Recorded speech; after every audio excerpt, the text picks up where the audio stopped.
దేవుని వాక్యాన్ని మనము ధ్యానించుదాం. హెబ్రీయులకు రాసిన పత్రిక 9వ అధ్యాయము 16వ వచనంలో ఒక మాట రాయబడింది. మరణ శాసనము అన్నాడు. మరణ శాసనము. మరణ శాసనం అంటే వీలునామా. ఒక వ్యక్తి తాను సంపాదించిన ఆస్తి తన తర్వాత తన పిల్లలకి చెందేటట్లు వీలునామా రాస్తాడు.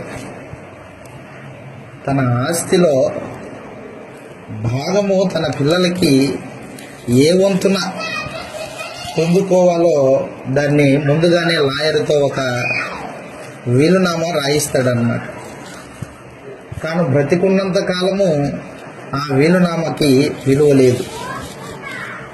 ఎప్పుడైతే ఆ వ్యక్తి చనిపోతాడో అప్పుడు ఆ వీలునామానికి శక్తి వస్తుంది, బలం వస్తుంది, విలువ వస్తుంది.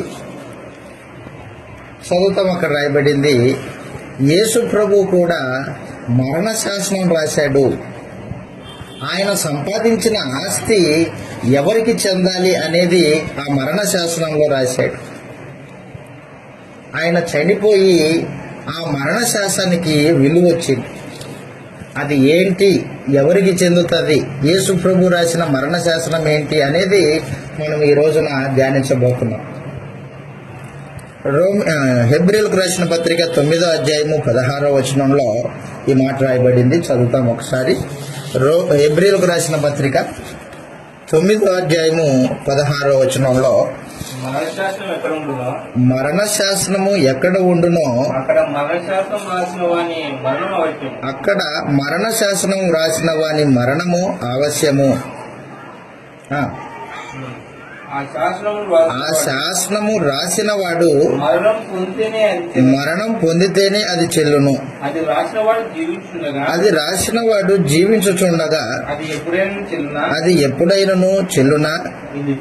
ఇందుచేత మొదటి నిబంధన కూడా ప్రతిష్ఠింపబడలేదు. చాలు. మరణ శాసనము రాసిన వాడు. మరణ శాసనం అంటే వీలునామా. మరణ శాసనము వీలునామా.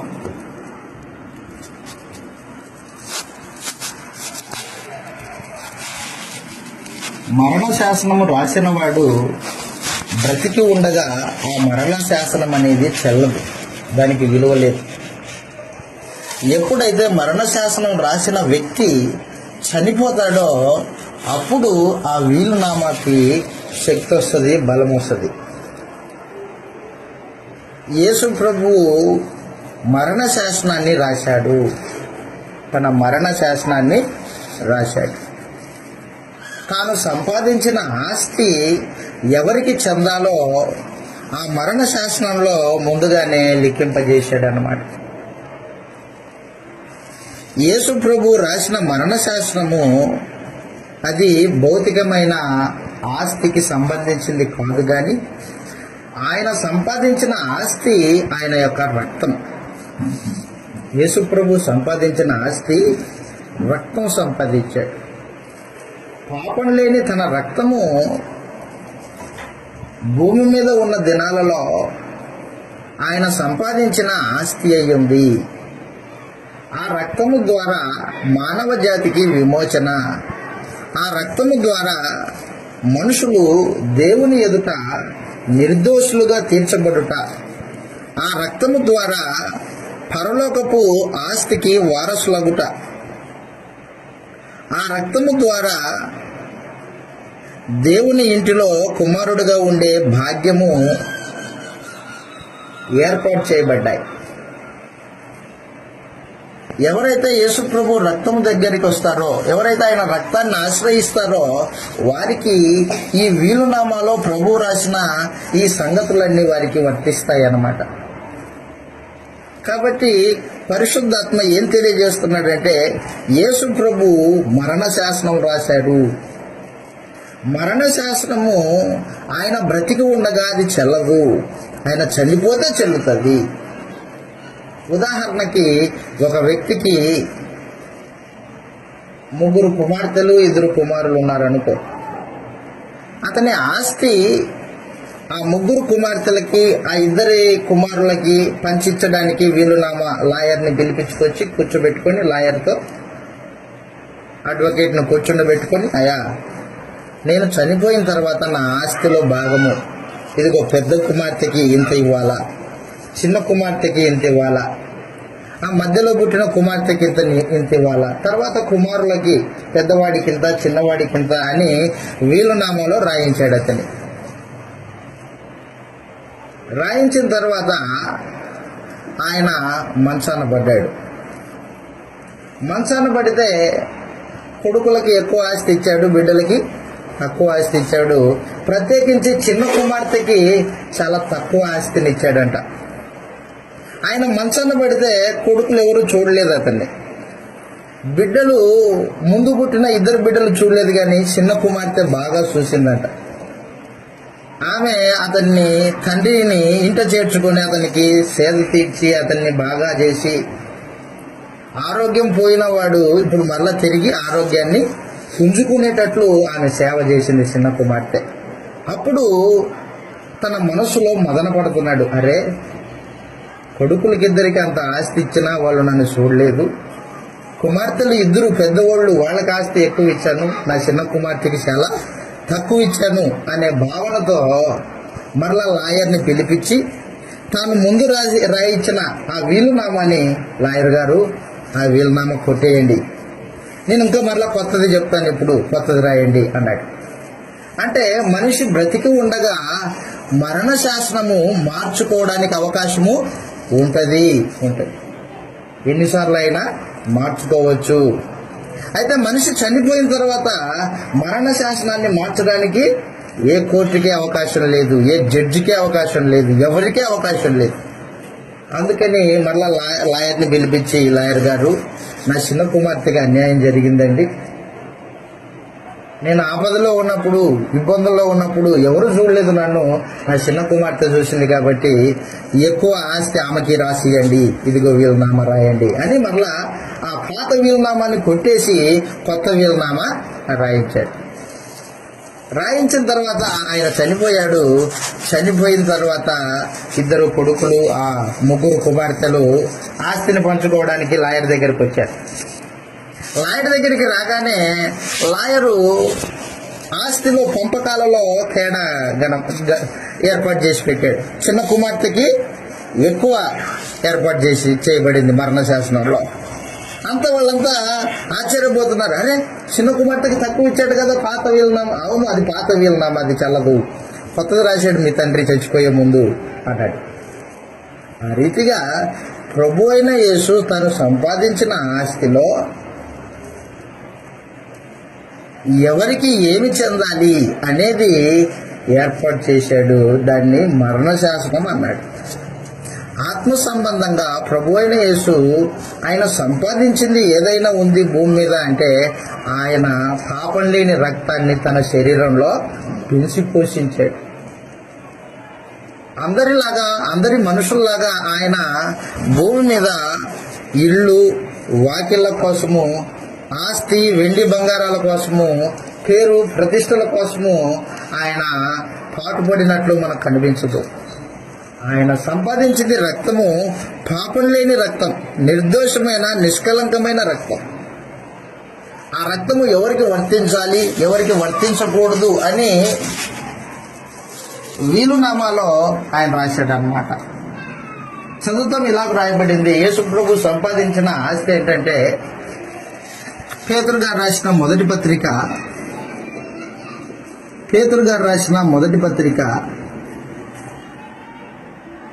1వ అధ్యాయము 19వ వచనంలో ఈ మాట రాయబడింది. అమూల్యమైన రక్తం చేత అన్నాడు. యేసు ప్రభు యొక్క రక్తము అమూల్య రక్తము. అమూల్య రక్తము అంటే వెలకట్టలేని రక్తము, మూల్యము చెల్లించలేము. అమూల్యమైన రక్తము అమూల్యమైన రక్తము చేత అనగా అనగా నిర్దోషమును నిర్దోషమును నిష్కలంకమగు గొర్రెపిల్ల వంటి క్రీస్తు రక్తము చేత గొర్రెపిల్ల వంటి క్రీస్తు రక్తము చేత విమోచించబడదని మీరు విమోచింపబడితిరని మీరు ఎరుగుదురు కదా. ఆయన జగత్తు పునాది ఆయన జగత్తు పునాది వేయబడక మునుపే నియమింపబడిన గాని గాని తను మృతుల నుండి లేపి తన్ను మృతులలో నుండి లేపి తనకు మహిమనిచ్చిన దేవుని ఎడల తన ద్వారా విశ్వాసులైన మీ నిమిత్తము కడవరి కాలములందు కాలమందు ఆయన ప్రత్యక్షపరచబడెను. చాలు. యేసు ప్రభు యొక్క రక్తము అమూల్యమైన రక్తము, నిర్దోషము నిష్కలంకమైన రక్తం, దోషం లేని రక్తం, నిష్కలంకము కలంకం లేని రక్తము యేసు ప్రభుది. అనేక శోధనలు ఎదుర్కొని శరీరంలో బ్రతికున్న దినాల్లో పాపమును జయించిన వాడు ప్రభు అయిన యేసు. చెడు ఆలోచన చేస్తే రక్తము అపవిత్రమైపోతుంది. హృదయంలో చెడు ఆలోచన పాపపు తలంపు కలిగి ఉంటే రక్తం అపవిత్రమైపోతుంది. రక్తం అపవిత్రమైపోతే మానవ జాతిని కొనడానికి ఈ రక్తం పనికిరాదు అనే ఉద్దేశంతో ప్రభు అయిన యేసు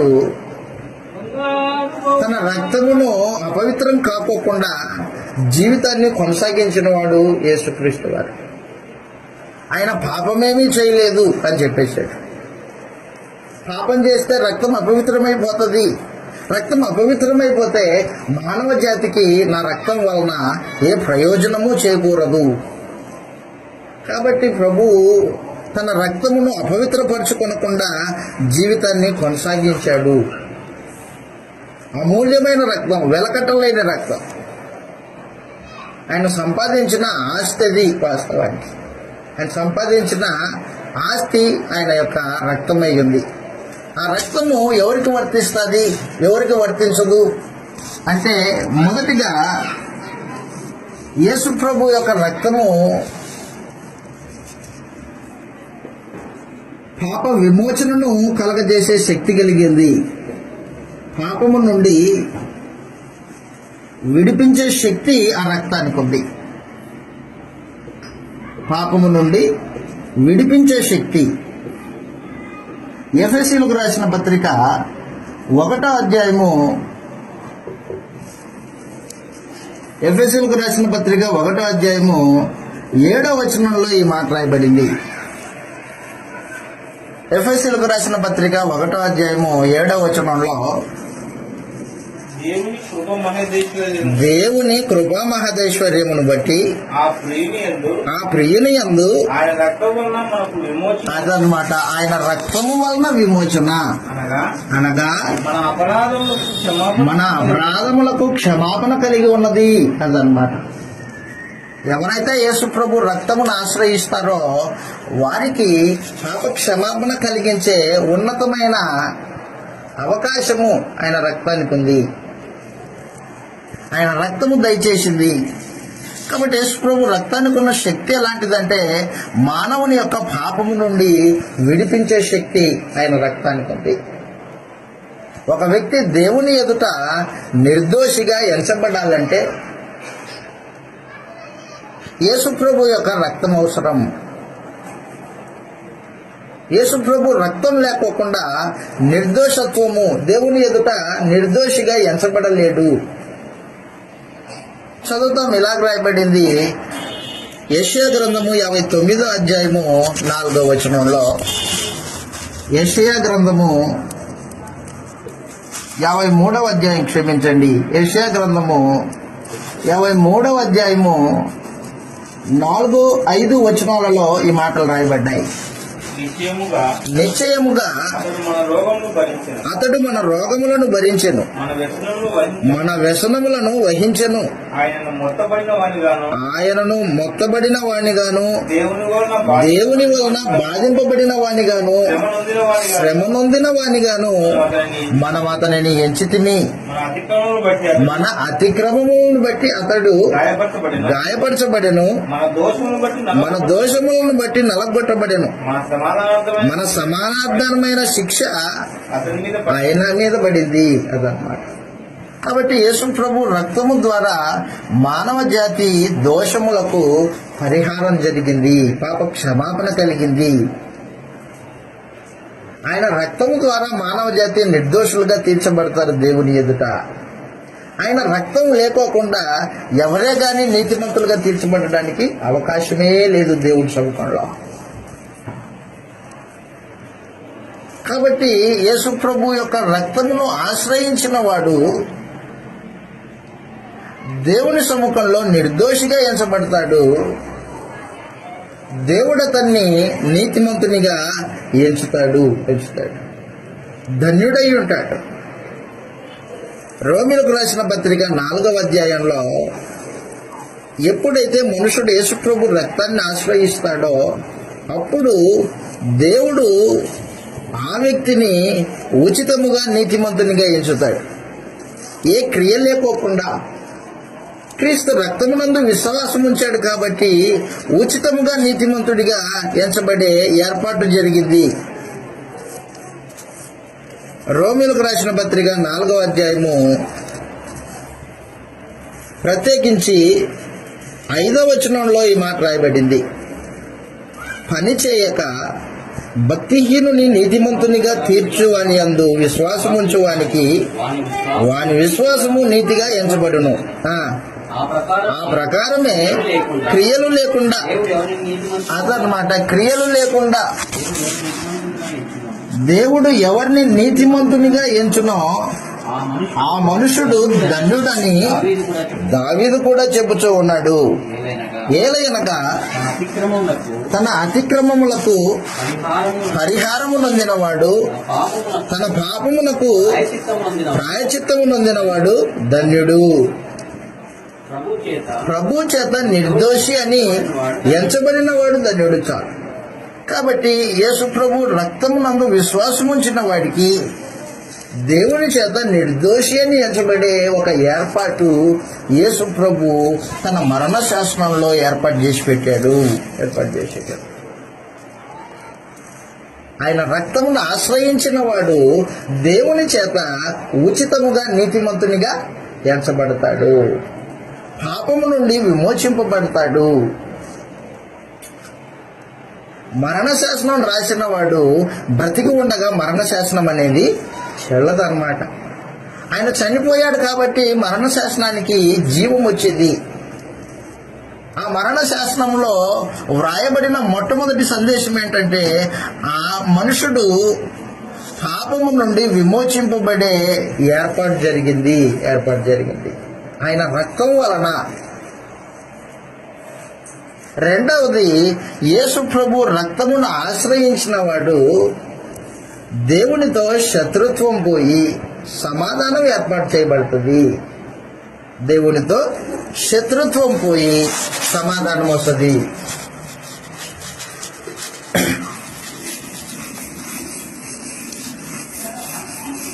రోమీయులకు రాసిన పత్రిక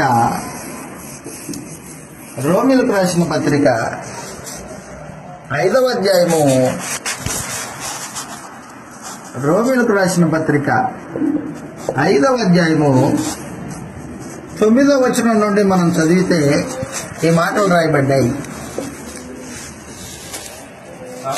కాబట్టి ఆయన రక్తము వలన ఇప్పుడు నీతిమంతులముగా తీర్చబడి మరింత నిశ్చయముగా ఆయన ద్వారా ఉగ్రత నుండి రక్షింపబడుతుంది. ఏలయనగా శత్రువులమై ఉండగా ఆయన కుమారుని మరణము ద్వారా దేవునితో సమాధానపరచబడిన ఎడల సమాధానపరచబడిన వారమై ఆయన జీవించుట చేత మరీ నిశ్చయముగా రక్షింపబడదుము అని చెప్పేశాడు. మనం ఎప్పుడైతే పాపం చేశామో అప్పుడు దేవునికి శత్రువులము. మనం ఎప్పుడైతే శరీరాశలను అనుసరించి నడుచుకున్నామో అప్పుడు దేవునికి శత్రువులమై ఉన్నాము. లోక ధర్మము చొప్పున మనం ఎప్పుడైతే నడుచుకున్నామో అప్పుడు దేవునికి శత్రువులమై ఉన్నాం. లోకాన్ని ఎప్పుడైతే ప్రేమించామో అప్పుడు దేవునికి శత్రువులం మనం. ఆ రూపంలో వచ్చిన దేవునితో శత్రుత్వాన్ని యేసు ప్రభు రక్తం వలన సమాధాన పడే ఒక ఏర్పాటు జరిగింది. యేసు ప్రభు యొక్క మరణ శాసనంలో మానవ జాతికి కలిగే ఏర్పాటు ఏంటంటే, ఆయన రక్తమును ఎవరు ఆశ్రయిస్తారో వారికి దేవునితో శత్రుత్వం పోయి దేవునితో సమాధానం వస్తుంది. ఆయన మరణ శాసనంలో రాసిన విషయాలు అన్నమాట ఇవి. ఎందుకంటే యేసు ప్రభు రక్తం వలన క్రొత్త నిబంధన చేయబడింది. యేసు ప్రభు రక్తం వలన క్రొత్త నిబంధన చేయబడింది. మత్తయి సువార్త 26వ అధ్యాయంలో 28వ వచనము ఈ విధంగా రాయబడింది. మత్తయి సువార్త 26వ అధ్యాయము 28వ వచనంలో ఈ మాట రాయబడింది. ఇది నా రక్తం వలన క్రొత్త నిబంధన అని చెప్పేశాడు. ఆయన ఒక పాత్రను ఎత్తుకొని మత్తయి సువార్త 26వ అధ్యాయం 28వ వచనంలో, ఇది నా రక్తం వలన అనగా పాప క్షమాపణ నిమిత్తము అనేకుల కొరకు చిందింపబడుతున్న నిబంధన రక్తము అని చెప్పేశాడు.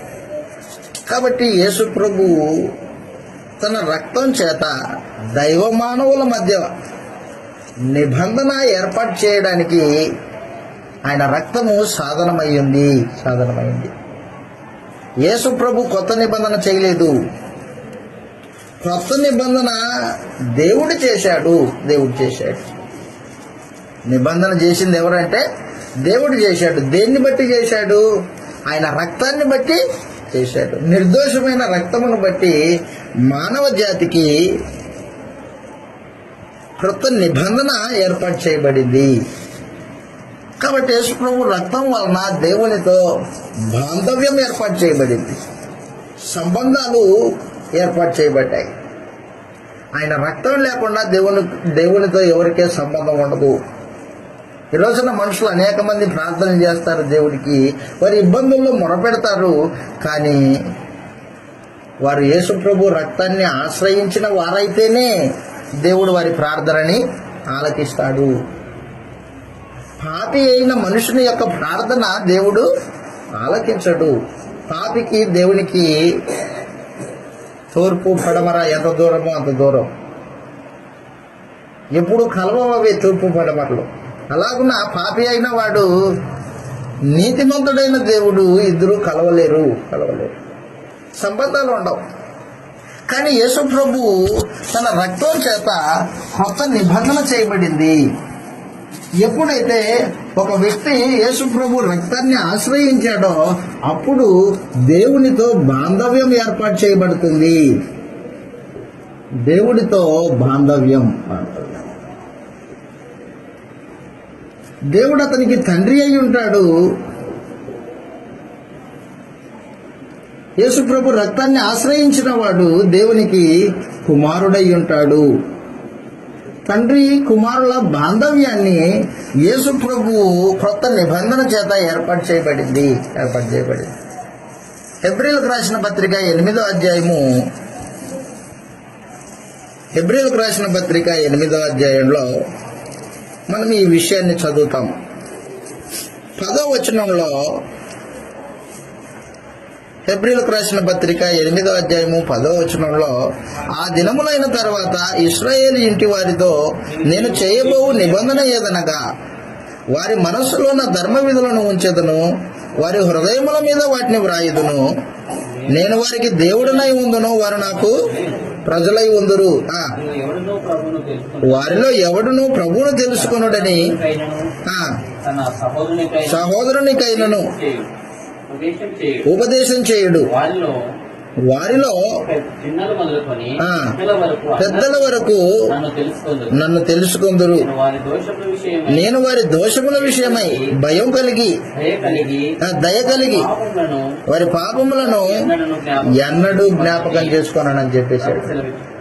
కాబట్టి దేవుడు యేసు ప్రభు రక్తం ద్వారా కొత్త నిబంధన ఏర్పాటు చేశాడు. ఎవరైతే నిబంధన కిందికి వచ్చారో వారికి వారి పాపములను ఎన్నడే జ్ఞాపకము చేసుకోడు అన్నాడు. ఎప్పుడైతే దేవుడు మన పాపములను జ్ఞాపకం చేసుకోడో అప్పుడు మనము దేవుని ఉగ్రత నుండి రక్షింపబడినాము అని అర్థం. మన పాపాలు ఆయన జ్ఞాపకం చేసుకున్నాడు అనుకో, దేవుని ఉగ్రత కింద ఉన్నాము అని అర్థం. యేసు ప్రభు రక్తమును ఆశ్రయించినప్పుడు ఏం జరిగిందంటే, దేవునితో నీకున్న బాంధవ్యము, తండ్రి కుమారుల బాంధవ్యము, ఆయన దేవుడు, నువ్వు ఆయన ప్రజవి. దేవుడు నీ పాపములని తన ఓర్మి చేత ఉపేక్షించాడు, ఉపకారం చేశాడు యేసు ప్రభు రక్తం ద్వారా మనకి, అదనమాట. కాబట్టి మరణ శాసనం రాసిన వాడు ప్రభు అయిన యేసు. ఆయన మరణంలో మానవ జాతికి ఆత్మ సంబంధమైన దీవెనలు ఏర్పాటు చేసి పెట్టాడు. ఆ దీవెనలు ఒకడు పొందుకోవాలంటే తప్పనిసరిగా యేసు ప్రభు నొద్దకి రావాలి, ఆయన రక్తమును ఆశ్రయించాలి. ఆయన రక్తాన్ని ఎప్పుడైతే ఆశ్రయిస్తాడో అప్పుడు మనుషుడు దేవునితో శత్రుత్వం పోయి సమాధానం ఏర్పడుతుంది. అంత మాత్రమే కాదు, దేవుడితో తండ్రి కుమారుల బాంధవ్యం ఏర్పాటు చేయబడుతుంది. చదువుతాం లేఖనాల్లో ఇలాగ రాయబడింది. రోమీలకు రాసిన పత్రిక 3వ అధ్యాయంలో ఈ విషయాన్ని చదువుతాం. దేవుడు మన పాపములను తన ఓర్మి వలన ఉపేక్షించాడు అని చెప్పాడు. రోమీలకు రాసిన పత్రిక 3వ అధ్యాయము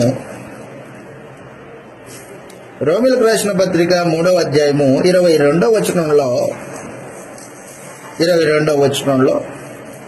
అది యేసుక్రీస్తు నందలి విశ్వాస మూలమునదై నమ్ము వారందరికీ కలుగు దేవుని నీతి అయి ఉన్నది. ఏ భేదం లేదు. అందరూ పాపం చేసి దేవుడు అనుగ్రహించు మహిమను పొందలేకపోతున్నారు. కాబట్టి నమ్మువారు ఆయన కృప చేతనే, దేవుని కృప వలన క్రీస్తు యేసునందలి విమోచనము ద్వారా అదిగో ఉచితముగా నీతిమంతులని తీర్చబడుచున్నారు. పూర్వము చేయబడిన పాపములను దేవుడు తమ ఓర్మి వలన ఉపేక్షించినందున ఆయన తన నీతిని కనబరచవలనని క్రీస్తు యేసు రక్తమునందలి విశ్వాసము ద్వారా ఆయనను కరుణాధారముగా బయలుపరచెను. అదన్నమాట. కాబట్టి యేసు ప్రభు రక్తమునందు విశ్వాసం ఉంచిన వారు ఉచితముగా నీతిమంతులుగా తీర్చబడుతున్నారు. పూర్వం చేయబడిన పాపములకు క్షమాపణ కలుగుతూ ఉన్నది అని చెప్పేసాడు అన్నమాట. కాబట్టి క్రీస్తు శిలువ రక్తంలో మానవ జాతికి ఆత్మ సంబంధమైన దీవెనలు ఏర్పాటు చేసి పెట్టాడు. ప్రభు ఏర్పాటు చేశాడు. ఎప్పుడైతే మనుషుడు యేసు ప్రభు రక్తాన్ని ఆశ్రయించాడో, రక్తాన్ని ఆశ్రయించిన వాడు పాప జీవితాన్ని చీకటిని విడిచిపెట్టి ఎప్పుడైతే వెలుగులో ప్రవేశిస్తాడో, నీతిగా నడుచుకోవడానికి తీర్మానం చేసుకుంటాడో, అప్పుడు యేసు ప్రభు యొక్క మరణ శాసనంలో రాయబడిన ఆ శాసనాలు, ఆ దీవెనలు వారికి వర్తిస్తాయి. ఆయన మరణ శాసనంలో రాసిన దీవెనలలో మరొకటి, అపవాది బంధకాల నుండి విడిపింపబడతారు. అపవాది బంధకాల నుండి విడిపింపబడతారు. హెబ్రీలకు రాసిన పత్రిక 2వ అధ్యాయము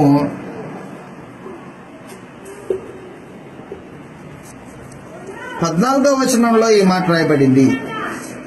హెబ్రీలకు రాసిన పత్రిక 2వ అధ్యాయం 14వ వచనంలో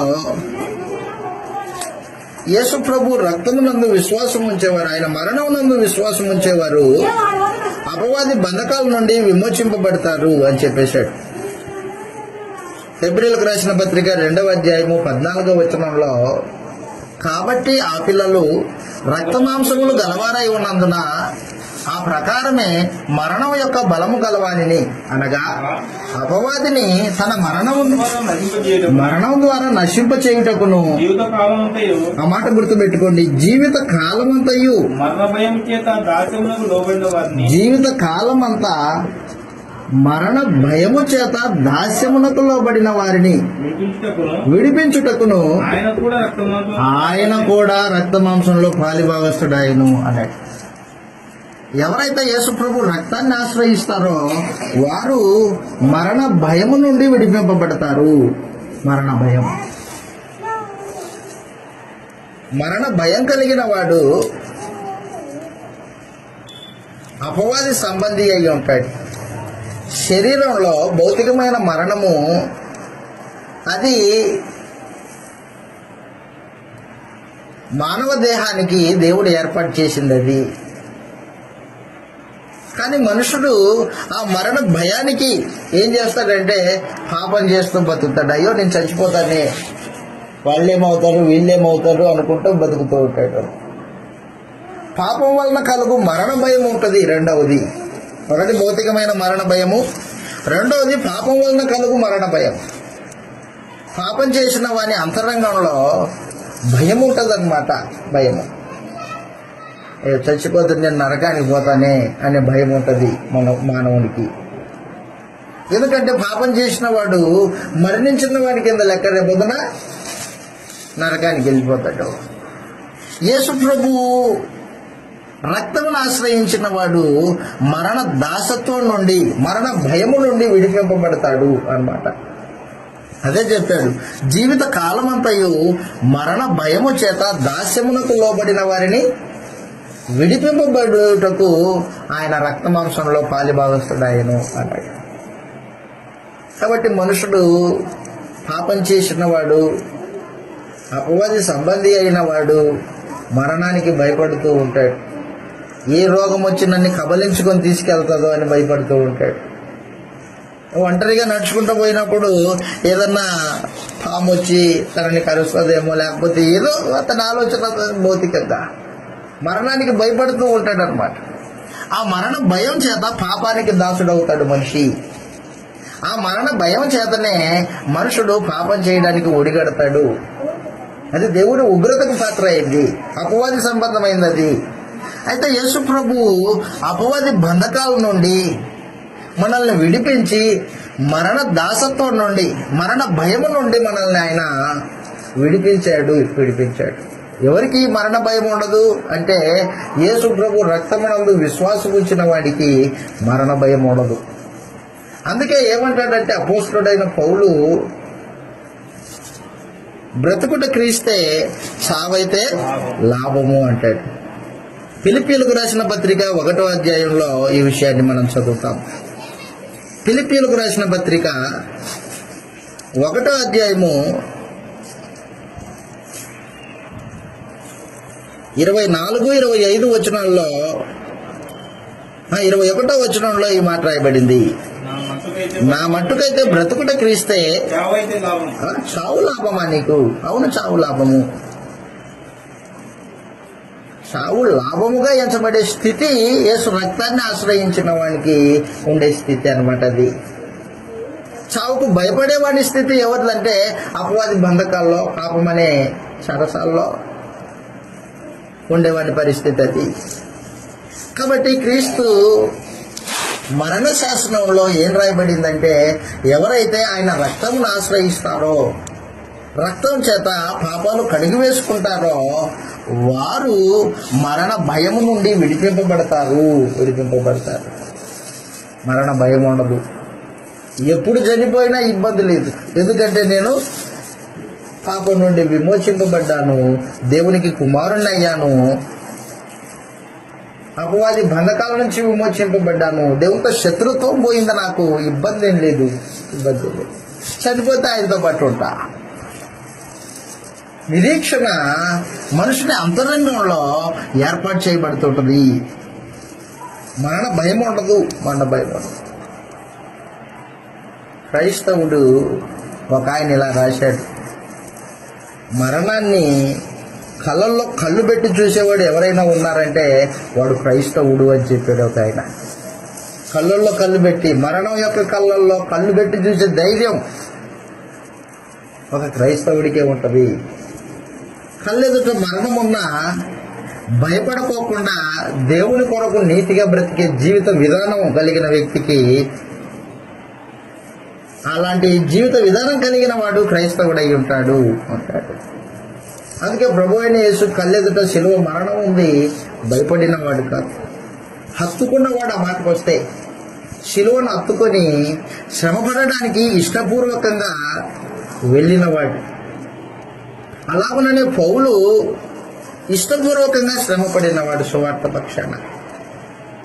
అపోస్తలులు, మొదటి శతాబ్దపు క్రైస్తవులు భౌతికమైన మరణానికి భయపడిన వారు కాదు. పోయిన ప్రభు దినమున మనం మాట్లాడుకున్నాం. మరణం తర్వాత మనకి యేసు ప్రభు రెండోసారి ప్రత్యక్షమైనప్పుడు ఆయన మనల్ని మరలా తిరిగి లేపుకొని పరలోకానికి తీసుకెళ్తాడు. ఆ నిరీక్షణ క్రైస్తవులకు ఉంటుంది, కానీ లోకంలో బతికేవాడికి, పాపం చేసేవాడికి ఉండదు. యేసు ప్రభు రక్తాన్ని ఆశ్రయించని వానికి మరణ భయం ఉంటుంది. మరణ భయం నా మట్టుకైతే బ్రతుకుట క్రీస్తే, చావైతే మేలు. చనిపోతే మేలా నీకు? అవును, చనిపోతే మేలు. ఏం మేలు చనిపోతే? వెడలిపోయి నేను క్రీస్తుతో పాటు ఉంటాను, క్రీస్తుతో పాటు ఉంటాను నేను అక్కడ అంటున్నాడు. చదువుతాం అక్కడ కింద వచనాల్లో.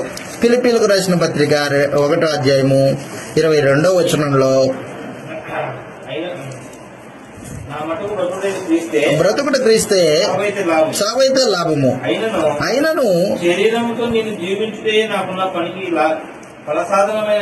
శరీరంతో జీవించుటయే నాకున్న పనికి ఫలసాధనమైన ఎడల నేనేం కోరుకుందునో నాకు తోచలేదు. ఇరుకున పడి ఉన్నాను. అదనమాట, వెడలిపోయి క్రీస్తుతో పాటు ఉండవలనని నాకు ఆశ ఉంది. అది నాకు మరీ మేలు. అయినను అదనమాట, ఇతరుల కొరకు శరీరంలో బతుకుతున్నాను నేను అని చెప్పేశాడు. తన కోసం బతకట్లేదు, ఇతరుల్ని క్రీస్తులో ఆత్మ సంబంధంగా వెలిగించడంలో, నడిపించడంలో తన జీవితాన్ని పణంగా పెట్టిన వాడు అపోస్తలుడైన పౌలు. కాబట్టి క్రీస్తు యొక్క మరణ శాసనం కిందకి వచ్చిన వాడు భౌతికమైన మరణానికి భయపడడు. మరలా పాపం అనే దాస్యం కింద చిక్కుకోడు. మరణ భయం లేని పరిస్థితి అన్నమాట. ఏదేం కోటలో ఆదామవ్వలు పండు తినకముందు వారికి మరణ భయం లేదు. ఏ జంతువు వచ్చి నన్ను తినేస్తుందో అనే భయం లేదు ఆదాముకి. నిర్భయంగా దేవునితో సహవాసం కలిగి, దేవునితో సమాధానం కలిగి, ఆత్మ సంబంధమైన ఆశీర్వాదాలు కలిగి, భౌతికమైన దీవెనలు కలిగి బతికిన వాడు ఆదాము. మరణ భయం లేదప్పుడు. ఏ పాము వచ్చి కరుస్తుందో ఏదైనా తోటలో ఆయన భయం లేదు అప్పుడు. పాపం చేయకపోతే మనుషుడికి మరణ భయం ఉండదు. పాపం చేసిన వాడికి మరణ భయం ఉంటుంది. యేసు ప్రభువును ఆశ్రయించిన వారు, ఆయన రక్తాన్ని ఆశ్రయించిన వారు, ఆయన మరణ శాసనం కిందకి వచ్చిన వారు, వారికి మరణ భయం ఉండదు. ఏదేం తోటలో ఆదాము అనుభవించిన స్థితి నేడు క్రీస్తు రక్తం కిందకి వచ్చిన వాడికి ఏర్పాటు చేయబడింది. అంత మాత్రమే కాదు, యేసు ప్రభు తన పునరుత్థానం వలన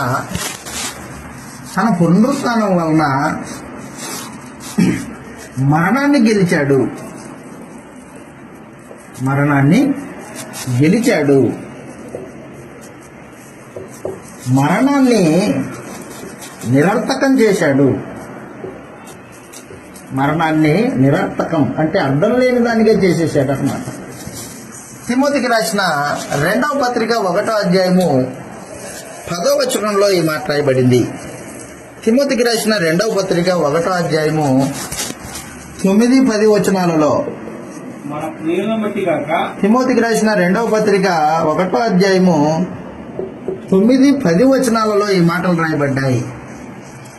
మన క్రియలను బట్టి కాక మన క్రియలను బట్టి కాక తన స్వకీయ సంకల్పమును బట్టి అనాది కాలంలోనే క్రీస్తు యేసునందు మనకు అనుగ్రహింపబడినది క్రీస్తు యేసును మన రక్షకుని ప్రత్యక్షత వలన బయలుపరచబడినది ఆయన తన దేవుని కృపను బట్టి మనల్ని రక్షించి పరిశుద్ధమైన పిలుపుతో ఆయన మనల్ని పిలిచెను.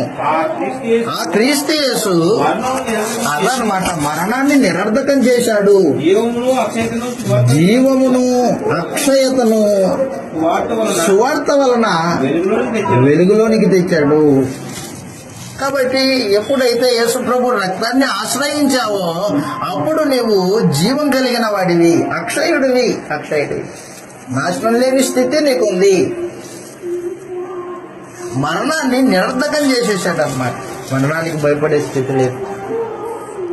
కాబట్టి యేసు ప్రభు తన మరణ శాస్త్రంలో ఏం రాశాడు, ఆ మరణ శాసనంలో ఉన్న ఆ దీవెనలు నీకు ఎలా అబ్బుతాయి, ఎలా పొందుకుంటావు అనేది నువ్వు తేటగా తెలుసుకోవాలి. యేసు రక్తాన్ని ఆశ్రయించడం అంటే యేసు ప్రభు నందు విశ్వాసం ఉంచి బాప్తిస్మం పొందడం. యేసు దేవుని కుమారుడని అంగీకరించి బాప్తిస్మం పొందితే అప్పుడు నీ పాపానికి క్షమాపణ, నీ పాపములకు క్షమాపణ, దేవునితో సమాధానము. అంత మాత్రమే కాదు, దేవునితో నిబంధన సంబంధమైన బాంధవ్యము. 4వది మరణ భయము లేని స్థితి. 5వది నిత్యము జీవించే ఉన్నతమైన అవకాశం అన్నమాట. చివరిగా యేసు ప్రభు యొక్క మరణ శాసనములో ఏం రాయబడిందంటే ఎవరైతే ఆయన రక్తాన్ని ఆశ్రయించారో వారు ఆయన కోసమే బతకాలి అని రాయబడింది. ఆయన రక్తాన్ని ఆశ్రయించిన వారు ఆయన కోసమే బతకాలి. ఆయన ఎలాగూ మనల్ని ప్రేమించాడో ఇతరులని మనం అలాగూ ప్రేమించాలి అని రాయబడింది. చదువుతాం, ఇలాగ రాయబడింది. కొరింథీయులకు రాసిన 2వ పత్రిక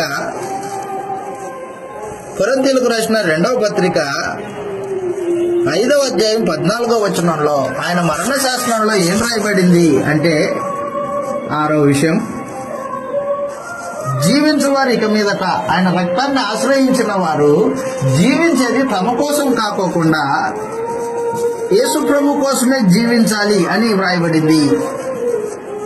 జీవించువారు ఇక మీదట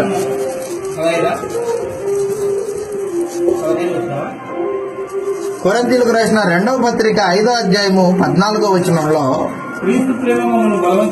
క్రీస్తు ప్రేమ అతన్ని బలవంతం చేస్తుంది అని చెప్పేశాడు అపోస్తలుడైన పౌలు. మమ్మల్ని బలవంతం చేస్తుంది. ఏలయనగా అందరి కొరకు ఒకడు మృతి పొందిన గనక అందరూ మృతి పొందురని జీవించువారు ఇక మీదట అదనమాట. జీవించువారు ఇక మీదట తమ కోసము కాక తమ కోసము మృతి పొంది తిరిగి లేచిన క్రీస్తు యేసు కోసమే జీవించుటకు ఆయన అందరి కొరకు మృతి పొందనని నిశ్చయించుకొనుచున్నాము అని చెప్పేశాడు. కాబట్టి యేసు ప్రభు రక్తాన్ని ఆశ్రయించిన వాడు తన కోసమే బ్రతకడు, తన కోసం బ్రతకాడు. తన కొరకు మృతి పొంది తిరిగి లేచాడే ఆయన కోసమే బ్రతుకుతాడట తన జీవితాన్ని. కాబట్టి ఆయన మరణ శాస్త్రమును ఆశ్రయించిన వాడు తన సొంత కోరికలు నెరవేర్చుకోవడానికో లేకపోతే సొంత ఇష్టాలని జరిగించుకోవడానికో బతకడు. జీవించువారు ఇక మీదట తమ కోసం కాక అని చెప్పేశాడు. ఎవరి కోసం బతుకుతాడు మరి? తమ కొరకు మృతి పొంది తిరిగి లేచిన యేసుక్రీస్తు కొరకే మనము జీవించదామని నిశ్చయించుకొనుచున్నాము అని చెప్పాడు. ఎందుకంటే యేసు ప్రభు యొక్క రక్తము బలవంతం చేస్తుంటది, బలవంతం చేస్తుంది. నీకోసం నేను చనిపోయాను కదా, నా కోసం బ్రతుకు, నీకోసం నా ప్రాణం పెట్టాను కదా, నీ సహోదరుని కొరకు ప్రాణం పెట్ట బద్ధుడవై ఉన్నావు అని యేసు ప్రభు యొక్క ప్రేమ మనల్ని బలవంతం చేస్తూ ఉంటది. ఎవరైతే యేసు ప్రభు రక్తాన్ని ఆశ్రయించారో వారికి యేసు ప్రభు బలవంతం చేస్తూ ఉంటాడు అన్నమాట. నా కోసం బతుకు అని బలవంతం చేస్తుంటాడు.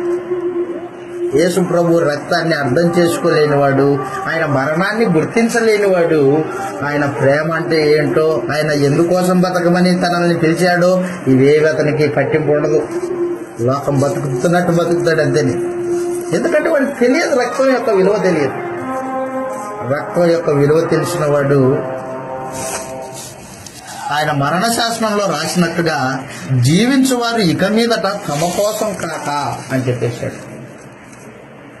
యేసు ప్రభు కోసమే జీవించున్నాడు. గలతీయులకు రాసిన పత్రిక 2వ అధ్యాయము 20వ వచనంలో అపోస్తలుడైన పౌలు గలతీ ప్రాంతంలో ఉన్న వారికి పరిశుద్ధాత్మ ప్రేరణ చేత ఉత్తరం రాస్తూ తన వ్యక్తిగత జీవితం గురించి మాట్లాడుతూ ఉన్నాడు. నేను క్రీస్తుతో కూడా సిలువవేయబడిన అదనమాట క్రీస్తు కోసం బతకడం అంటే క్రీస్తుతో పాటు సిలువైబడాలి. నీవు లోకం విషయంలో సిలువైబడాలి, నీ శరీర ఇచ్చలు కోరికలు సిలువేయాలి. అలా సిలువైపోకుండా క్రీస్తు కోసము నువ్వు బతకలేవు. నేను క్రీస్తుతో పాటు సిలువ వేయబడి ఉన్నాను, జీవించువాడు నేను కాదు, క్రీస్తే నా యందు జీవించుతున్నాడు అన్నాడు. నా యందు క్రీస్తే జీవించుతున్నాడు.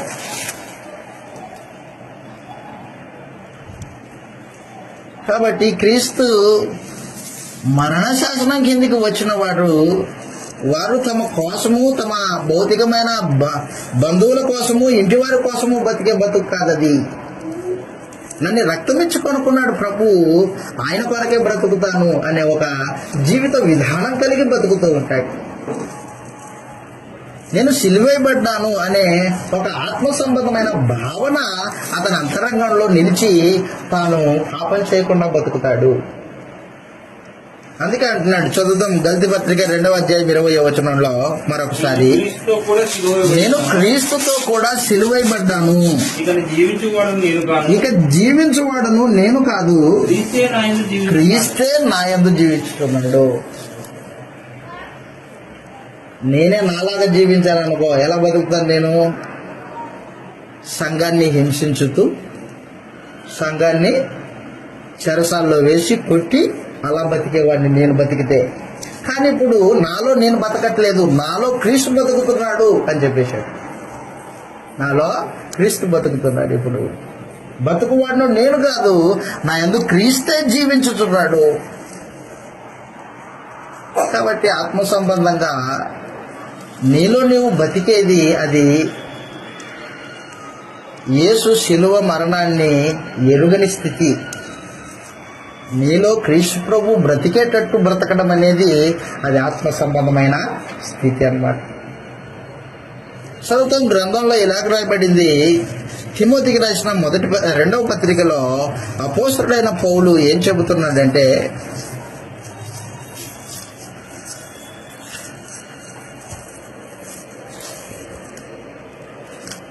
తిమోతికి రాసిన 2వ పత్రిక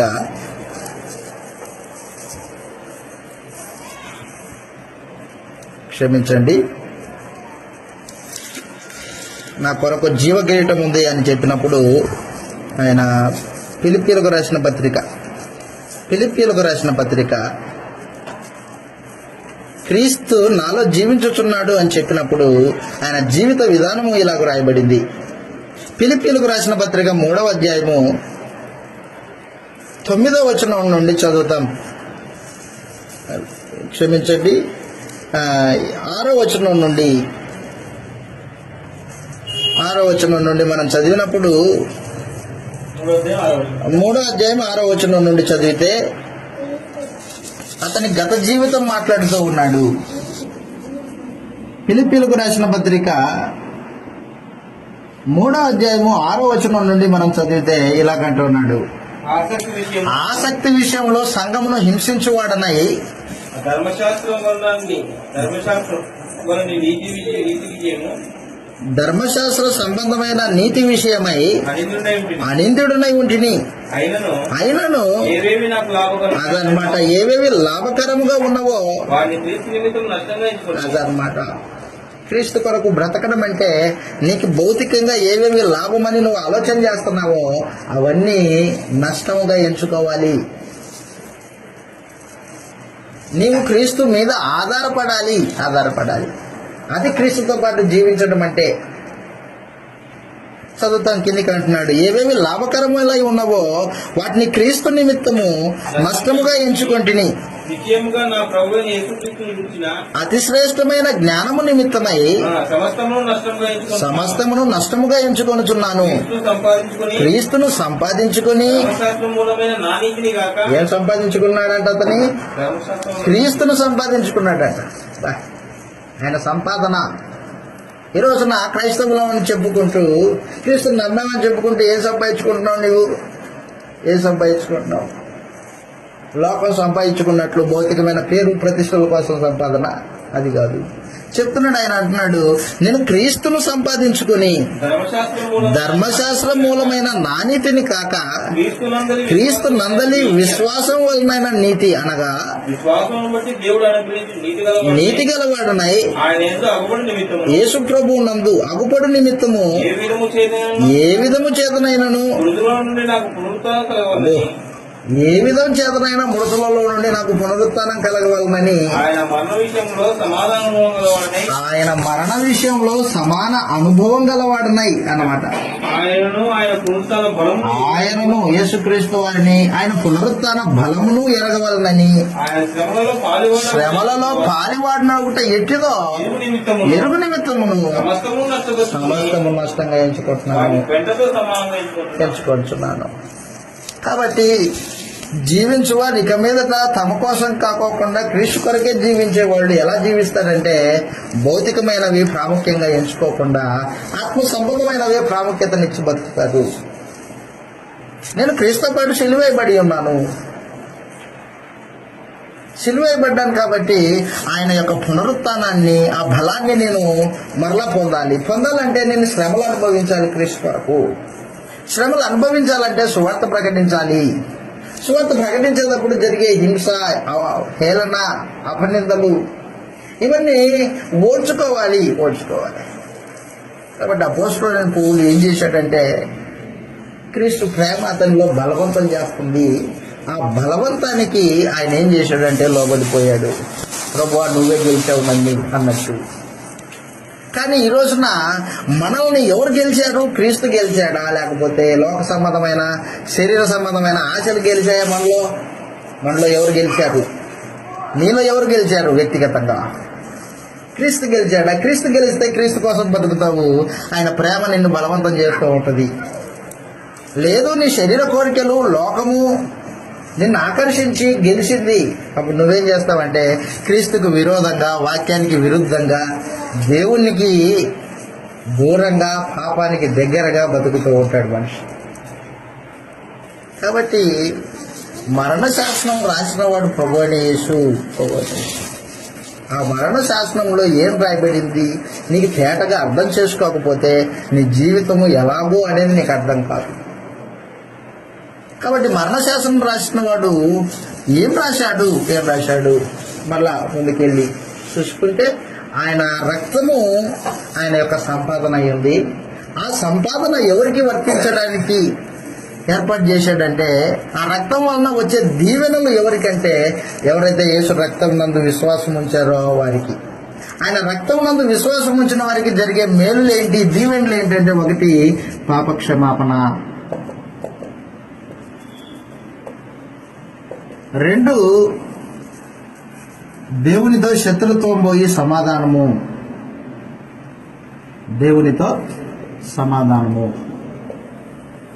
3 దేవునితో